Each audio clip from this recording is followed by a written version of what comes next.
ketemu kembali dengan Nyai Dewi Tanjung. Sini teman-teman, apa kabar?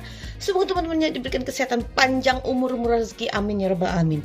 Dan kemunculan Nyai kali ini ingin membuka fakta kebenaran dari tuntutan jaksa penuntut umum kepada para tersangka pembunuhan Brigadir Joshua. Nyai dengar katanya itu Nenek Putri itu dijatuhi hukuman 8 tahun penjara. Bukankah Nenek Putri ini yang menyebabkan terjadinya pembunuhan kepada Brigadir Joshua? Harusnya jaksa penuntut umum memberikan hukuman yang terberat, yaitu hukuman mati. Karena penyebab utamanya dia, Nenek Putri. Ya. Dan Sambo juga dapat hukuman mati, tapi Nyai dengar Sambo hanya mendapat hukuman seumur hidup. Seumur hidup ini bahaya loh. Sewaktu-waktu bisa berubah. Dapat remisi, kelakuan baik, ya kan? Lalu nanti lagi ditinjau lagi kembali, perkaranya segala macam. Nah, itu nanti ada pengurangan masa hukuman. Ya. Ini ada apa nih dengan jaksa-jaksa ini nih? Harusnya mereka itu memutuskan sesuai dari perbuatan yang mereka lakukan. Seperti Sambo, dia memerintahkan untuk Richard menembak Joshua. Si Nenek Putri harusnya dialah dalang utama penyebab adanya masalah ini. Ada apa dengan jaksa penuntut umum? Apa ada acting lagi, sinetron baru lagi? Jaksa yang mengumumkan itu berekspresi sedih, nangis, tapi kok Nyai nggak terharu liatnya? Bisa aja tuh acting, ya kan? Hari gini kan apa aja bisa dibikin acting, nangis, pura-pura sedih, bergemetar. Atau memang mereka di bawah tekanan dari bos-bos mereka, karena memang udah ada intervensi berapa nilai jumlah hukuman yang akan diterima oleh para tersangka. Ya, ini ada apa dengan para jaksa ini sebenarnya? Nyai kecewa sekali. Sangat kecewa sekali Nyai. Lalu Richard katanya dijatuhi hukuman 12 tahun penjara, lebih berat daripada Nenek Putri. Ya kalau si Markuat mungkin oke lah, dia dapat 8 tahun penjara karena dia kan hanya sebagai korban juga. Ibaratnya dia pelaku tapi dia sebenarnya kan tidak tahu jalan cerita yang sebenar-benarnya gitu loh.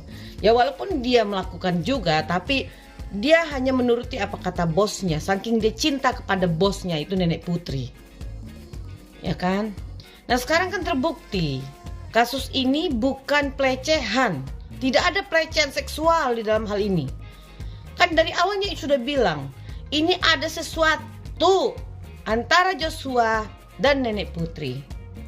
Dan Nenek Putri ini mungkin pada waktu kejadian dia nafsu, tapi Joshua gak mau ladeni. Lalu dibikinlah skenario dia diperkosa. Sampai sekarang dia tetap mengatakan dia itu mendapat perlakuan yang tidak baik oleh Joshua. Harusnya jaksa penuntut umum dan hakim cek tulang belakangnya Nenek Putri. Kan katanya dibanting ke lantai. Kalau umpamanya benar-benar dibanting ke lantai itu si nenek, ya, tulang belakangnya pasti memar.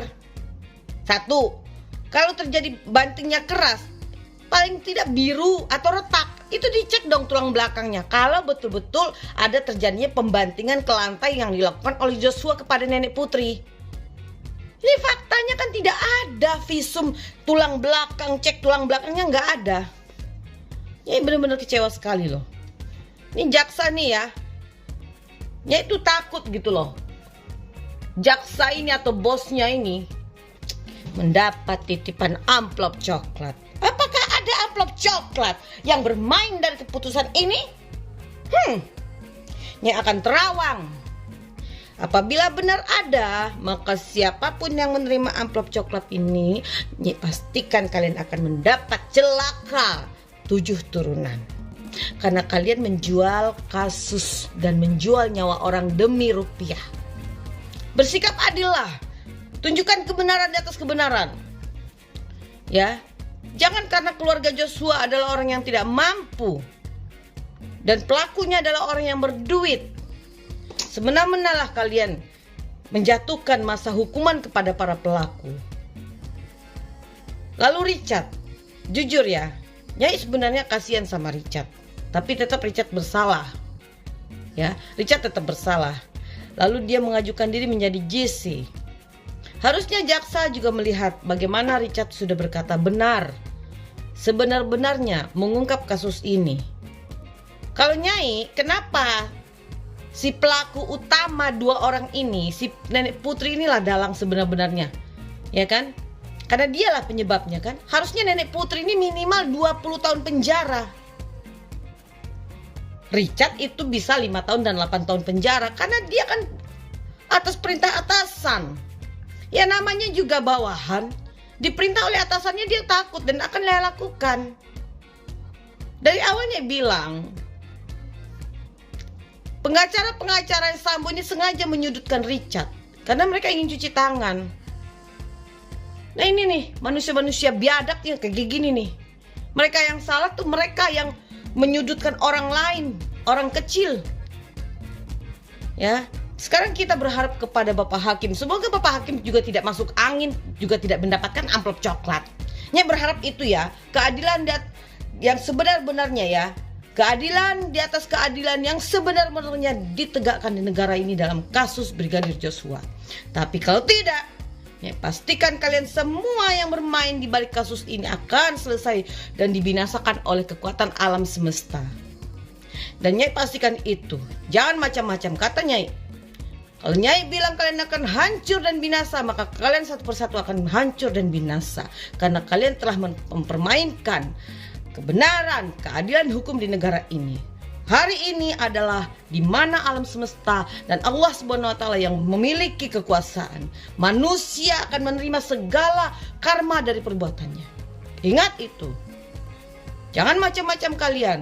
Hanya demi uang kalian bisa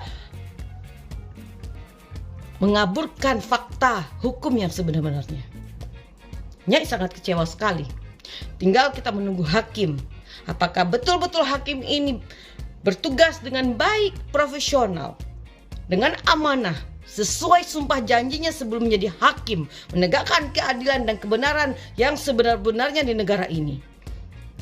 Jangan ada lagi masalah seperti ini terjadi di negara ini. Orang kecil yang akan jadi korban. Dan kepada Komarudin Simanjuntak, kemana kau sekarang bang? Kok gak muncul-muncul kau? Sekarang kau sibuk memberikan apa? Video-video porno. Ada 600 ribu video porno yang kau berikan kepada polisi. Maksudnya apa? Kau ini sebenarnya pengacara apa? Kau ini pengacara Joshua atau pengacara video porno?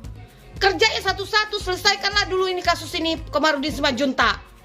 Lalu mana Irma Huta Barat? Mana orang-orang yang kemarin muncul-muncul di TV yang katanya bela Joshua? Kemana kalian? Begitu ada putusan ini muncullah kalian, bela sampai tuntas. Jangan hanya cari panggung aja kalian. Kau juga Komarudin. Kalau kau membela Joshua, cukup Joshua yang kau bela. Jangan melebar kemana-mana yang kau kerjakan. Fokus bro, fokus. Jangan kau dapat titipan segala macam tuh kau lakukan segala macam. Seolah-olah kau tuh udah jadi dewa keadilan, padahal aku tahu apa yang kau lakukan sebenarnya. Tapi aku malas bicara sama manusia yang pura-pura baik, aslinya tidak baik. Ingat itu ya, kalian jangan macam-macam di negara ini.